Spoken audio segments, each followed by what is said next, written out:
dengan gentle saya nyetirin dia, pakai mobilnya dia loh. Saya nyetirin dia, saya antar nyari beberapa klinik tutup. Akhirnya saya tetap tuh dalam hati, saya bawa kamu ke rumah sakit, saya yakin kamu nggak minum apa-apa. Sampai di sana lah, di awal juga nggak mau turun, kita turun, cek, ditanya-tanya sama dokter minum apa ya dia nggak bilang apa-apa. Sampai akhirnya dicek lah, dan hasilnya emang nggak minum apa-apa, cuma minum air mineral. Seumur hidup saya tumben lihat orang minum air mineral kayak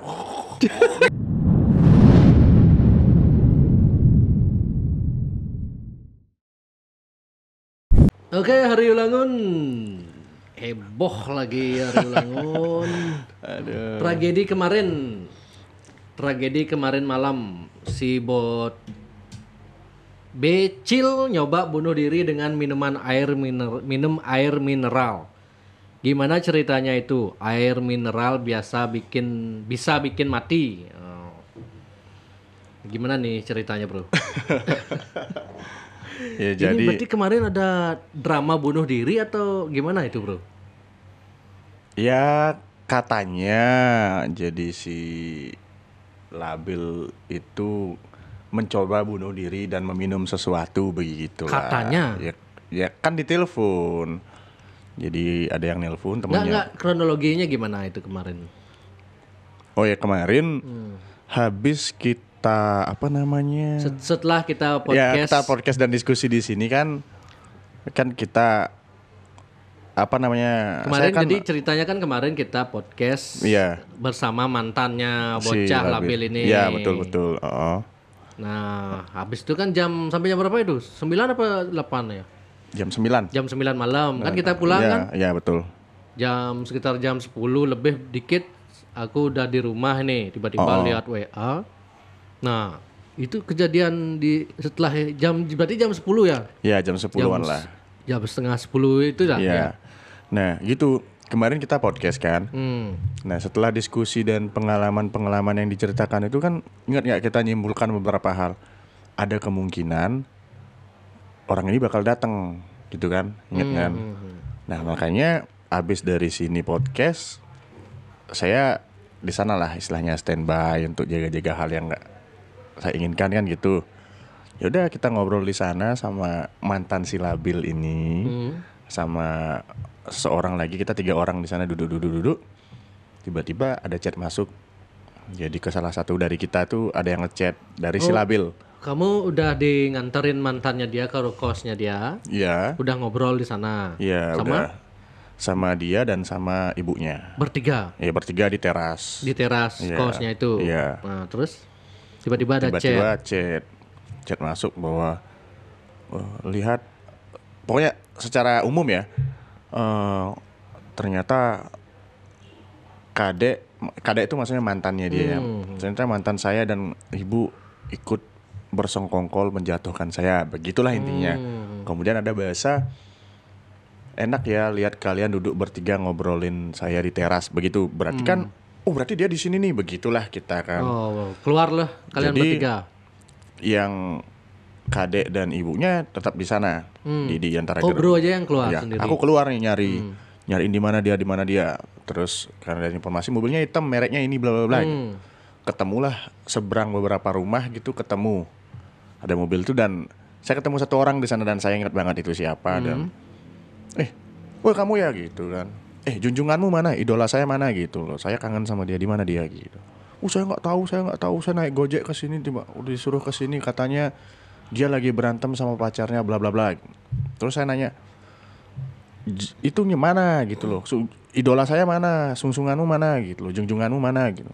Saya nggak tahu saya nggak tahu gitu, saya nggak ikut gitu kan. Terus saya lihat HP, ternyata ditelepon sama mantan si Labil ini. Langsung gitulah saya kan. Mungkin selagi saya ngiduk yang ini di sini, mungkin dia di sana gitu kan. Terus? Saya ke sana langsung. Saya ke sana, ketemu. Oh, dia di sana. Ya dia di sana kan udah. Lewat mana dia? Nah, kata siapa namanya? Kata mantannya, dia datang dari lantai atas. Nah, Boy, kok bisa? Nah, tuan kosnya nanya, kok bisa dia datang dari lantai atas? Emang dia punya teman di sana? Kok masuk nggak ada kenalan, nggak ada apa, kok bisa datang lantai atas tanpa izin masuknya, begitu kan di chat kan sama tuan rumah kosnya. Nah jadi Habis dia dari turun, saya lihat di sana dia udah bisa dibilang berlutut lah, minta maaf, nangis lah, pokoknya intinya nangis gitu loh, nangis. Dan mantannya itu bilang, kamu kan ada masalah sama Beli Ari itu, tolong beresin lah diskusi, jangan gini caranya, begitulah intinya. Terus karena saya lihat dia, saya tanya, wih kamu gitu kan, akhirnya kita ketemu gitu. Ketemu di kosnya dia. Ya, saya udah kangen banget sama kamu, saya gituin kan. Ayo kita beresin semuanya gitu kan. Kamu nantang saya pria sejati kan, yuk beresin gitu kan. Akhirnya dia nangis nih, dia nangis jalan Nangis? Ya nangis dia kayak, Oh karena berantem sama. ya karena katanya merasa dikhianati. Jadi dia nangis gitu kan. Jadi ya biasa anak kecil nangis, tahu lah gimana kan. Jadi ya udah, dia masuk ke mobil, saya kepikiran, ingat nggak sebuah statement yang kalau dia lagi emosi bawa mobilnya kayak gimana? Pas podcast kemarin kita diskusi. Nah saya ingat itu. Jadi kebetulan mantannya ada di jalan, saya juga di jalan. Saya mau keletek, minggir. Dia ngebutnya minta ampun. Itu jalanan kan rusak ya, jalan tanah gitu bergelombang. Mobilnya torak gitu kan. Itu hampir aja ketabrak dan langsung lah heboh tetangga kosnya di sana. Orang-orang kompleks sana heboh. Pukul aja, siapa itu? Pukul aja, nggak tahu jalan kecil. Wah, ngamuk lah intinya orang-orang di sana. Sampai bapak-bapak nelpon pecalang, kepala keamanan, bla bla bla. Ditanya ada masalah apa. Kok dia berhenti gitu? Kok nggak? Nah, saya nggak tahu dia berhenti. Jadi dia jalan terus nikung gitu kan.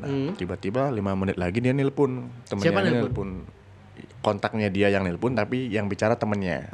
Yang terus? Tadi aku bilang ada di belakang mobil. Nelpon katanya, tolong ini si Labil mau bunuh diri, dia lemas dan minum sesuatu. Nah itulah awalnya saya kaget. Masa sih minum sesuatu dan bla bla bla. Jadi kita jalan kaki nyamperin nih, jalan kaki. Tapi saya naik motor sama mantannya dia. Iya. Karena satu jauh dan dia lemes kan kakinya dia, kaget dengernya. Ya udah saya samperin. Itu saya nyamperin bareng kalau nggak salah kepala lingkungan ada di sana. Kepala keamanan, tetangga yang tadi nelponin semuanya sama. Berarti sampai keluar tetangganya. Keluar sampai tuan rumah kosnya juga ikut ke sana. Di sana di mobil ya gitulah ya. Saya praktekin ya. Ya gitulah pokoknya nyebut nama bla bla. Nah, saya nanya nih ke yang nelpon itu. Dia minum apa tadi gitu kan. Nggak tahu, saya cuma ngasih air putih, nggak tahu apa yang dia minum bla bla bla gitu. Nah, terus kepala lingkungan sama orang di sana juga nanya, kamu bikin masalah, ada masalah apa ini, bikin rame di sini, kamu minum apa gitu kan. Nah pokoknya nggak ada yang bisa jawab minum apa, tapi katanya dia mau bunuh diri dan minum sesuatu gitu kan. Tapi sorry ya, bukannya saya nggak percaya, saya amati kan gerak-geriknya dia selama ini tuh dia kan manipulatif, fiktif dan dramatisir suatu keadaan, seneng gitu loh, jago. Jadi saya anggap saya nggak bisa percaya ini dulu gitu kan, karena saya sering nonton kayak Detektif Conan, Sherlock Holmes gitu kan. Biasanya kalau orang yang minum sesuatu yang bersifat toksik atau racun tuh pasti minimal ada keluar busanya. Kalau nggak keluar busa minimal giginya rontok atau apalah gitu kan. Jadi nggak ada ciri-ciri itu gitu kan. Sampai akhirnya mantannya nyamperin karena dia kan dipanggil-panggil terus namanya itu kan. Dipanggil terus namanya bla bla bla bla bla bla. Inisiatif lah, coba nyium aroma mulutnya gitu. Apa mungkin dia minum apa, siapa tahu kan minum arak atau apa kan. Iya. Dan normal, nggak ada apa sama sekali. Akhirnya saya inisiatif. Jadi saya simpulin di kepala saya sendiri, wah ini nih mulai drama nih gitu kan. Saya ajak ke Sanglah. Saya cari rumah sakit, saya pengen cek lab kamu minum apa gitu. Dan dia mau ke Sanglah? Awalnya nggak mau. Nggak mau, tolong saya gitu, nggak mau. Terus siapa yang nyetir? Nah ini unik nih, ini unik. Gimana? Jadi saat itu kan karena udah desakan dari kepala keamanan dan tuan kos, pokoknya cek aja bener nggak dia minum sesuatu, bunuh diri di sini gitu kan.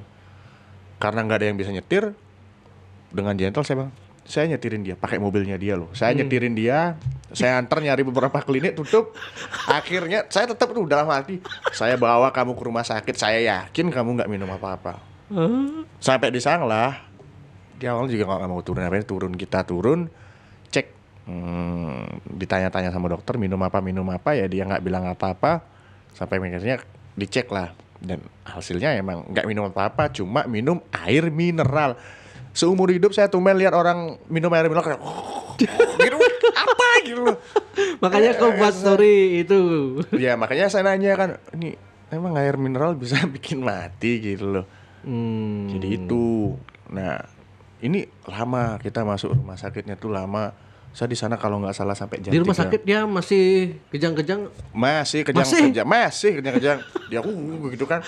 Sampai karena di medis dan di kondisi fisik secara cek medis itu nggak ada masalah kan dicek psikologinya. Ya, sampai cek psikologi? Ya kan ditanya kan. Oh. Kamu kenapa? Karena nggak kooperatif kan. Cuma gitu. Jadi tapi tetap saya support dia biar sehat. Karena saya perlu dia sehat untuk membereskan apa yang sudah dia mulai kan gitu. Cuma ya itu heran aja gitu loh masanya kok.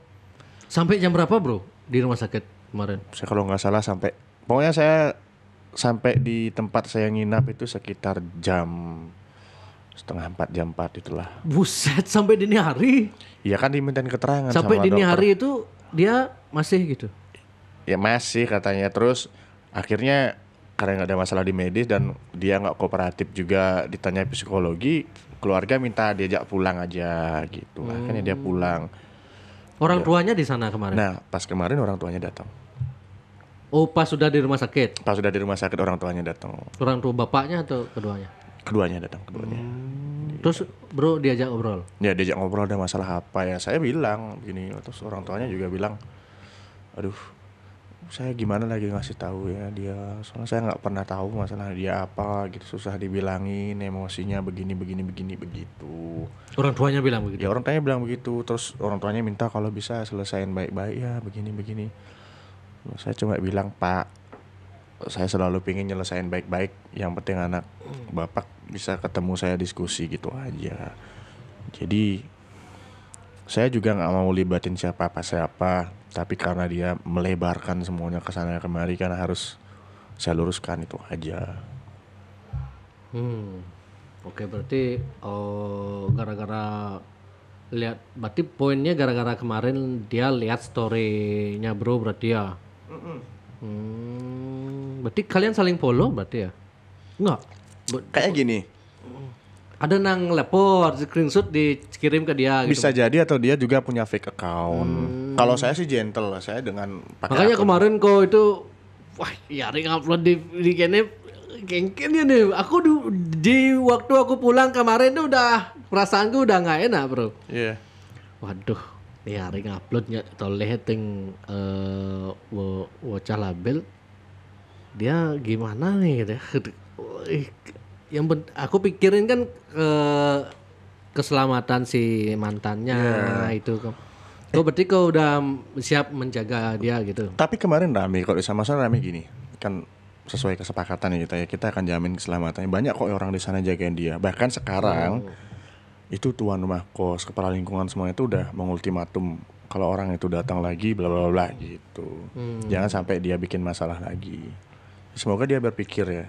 Mungkin gimana. netizen juga perlu dijelasin bro, kenapa seorang Ari Ulangun begitu getolnya ngurusin bocah label ini sampai sebegitunya gitu. Nah, mungkin bisa dijelaskan ke netizen. Gini, ini bukan sentimen pribadi ya. Jadi satu hal mungkin dari permasalahan kan kalian sudah mungkin mengikuti seperti apa. Jadi sampai sekarang pun kita tahu udah ada statement dari yang membidangi itu bahwa dia salah kan. Apa kalian dengar permintaan maafnya? Apa kalian lihat dia merasa bersalah dan mengakui itu perbuatan salah dan memperbaikinya? Enggak ada.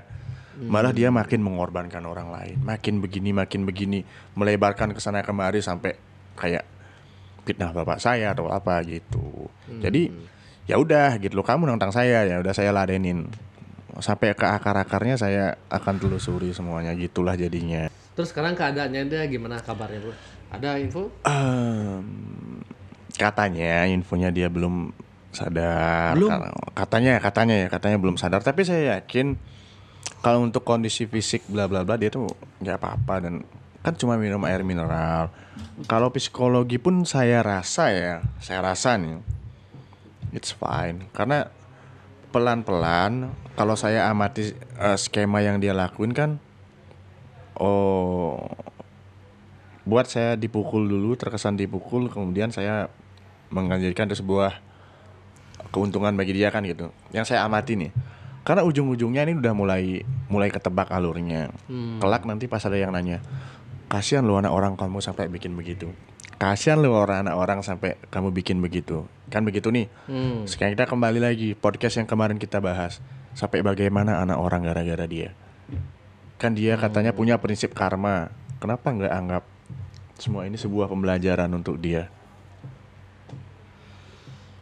Yang berarti yang membuat kamu berhenti membahas dia ini kalau dia minta maaf di publik ya atas kekeliruan yang dia lakukan selama ini gitu. Satu hal itu, saya pingin dia istilahnya minta maaf di publik, be gentle gitu loh. Minta maaf di publik seperti apa atas statementnya. Dan akui aja kan, manusia manusia nggak ada yang sempurna. kan? Yang kedua, belajar. Semoga ke depan lebih menerima saran. Jangan sampai orang yang berseberangan kamu langsung blok lah, terus nggak nerima saran atau kayak gimana gitu, nggak etis lah menurut saya. Yang ketiga, kalau bisa ya, jangan sesekali menyerang seseorang dengan dalil mengatakan biar umat yang menilai. Ngerti kan maksudnya? Jadi jangan pertempurkan umat kita dengan masalah pribadi begitu loh. Karena ini riskan loh. Saya kan bisa dibilang saya bodoh, saya goblok dan saya kasar ya. Saya tanya satu hal. Dia melabeli diri motivator, orang yang tahu sastra. Gimana menurut kamu seorang yang memotivasi orang, ngasih semangat ke orang, masa dia mengancam akan bunuh diri? Coba, logis nggak? Memang terkesan lucu sih. Kemarin ada videonya bro ya, ada rekam videonya. Oh kalau video ada, Kan kamu sempat kirim ke aku, makanya aku sampai di rumah kaget gitu. Aku juga nggak mau ngepost di Instagram, takut karena ada rasa kasihan juga sama dia kayak gitu kan. Gini bro, kenapa aku rekam? Satu, itu kejadian di tempat umum, bisa dianggap bener. Kayak orang kecelakaan. Iya benar. Kebakaran tuh sama kejadiannya seperti itu. Kalaupun ada yang ngepost orang nggak lain, masalah. Ada selain kamu rekam, ada yang rekam aja. Kalau nggak salah ada yang rekam, ya? sebelah sana ada yang rekam. Sekarang gini. Kalau itu di posting dan viral bu bisa heboh banget bro. Makanya itu. Pasti. Sekarang dipertanyakan nih, orang yang melabeli diri suci masa mengambil tindakan seperti itu? Itu kan kalau di Hindu namanya ulah pati ya, setahu saya ya, bunuh diri. Apa itu dibenarkan? Masa yang sependek itu berpikirnya gitu loh. Tapi kalau saya sih itu kayaknya gertak sambal aja. Ya, sambal matah. Ini kan videonya ini. Saya nggak liatin ya. Gitu kan, saya jelas di sana bilang nggak usah tanya dia minum apa, yuk bawa ke rumah sakit aja gitu. Nah sampai di rumah sakit dia nggak minum apa-apa, cuma air mineral. Gimana dong? Iya. Logis nggak? Oke, jadi ini podcast tidak tendensius lah. Sebenarnya Jack Bali tetap membuka ruang sama yang bersangkutan untuk tetap mau berbicara di sini, tetap memberikan ruang kapanpun, jam berapapun, asalkan tidak di atas jam 9 malam ya. Karena batas maksimal karena rumah saya jauh. Itu yang saya pengen, maksudnya gini, biar nggak publik menilai kok satu pihak aja gitu kan. Saya malah pengen dia bikin juga versi cerita. Kalau memang kalau bisa berdua kalian podcast kan bagus. Kalau dia berani datang ada sponsor yang siap bayar loh. Gimana? Oke, jadi intinya tetap Jack Bali memberikan ruang sama yang bersangkutan untuk tetap bisa ngobrol sama Jack Bali di sini. Jadi artinya saya tidak tendensius kepada pihak tertentu gitu. Iya. Oke, Bro Ari. Thank you informasinya. Semoga netizen bisa menilai. Setidaknya kalau kau nyebut dengan kata itu pun netizen kayaknya sudah paham lah. Iya, harusnya begitu. Tapi tadi banyak kok yang kayak teman-temannya dia nge-DM. Teman-teman dia. Iya, jadi yang pro dia lah nge-DM. Kalau bisa selesain baik-baik, bla bla bla. Loh, emang saya ada minta penyelesaian yang nggak baik-baik?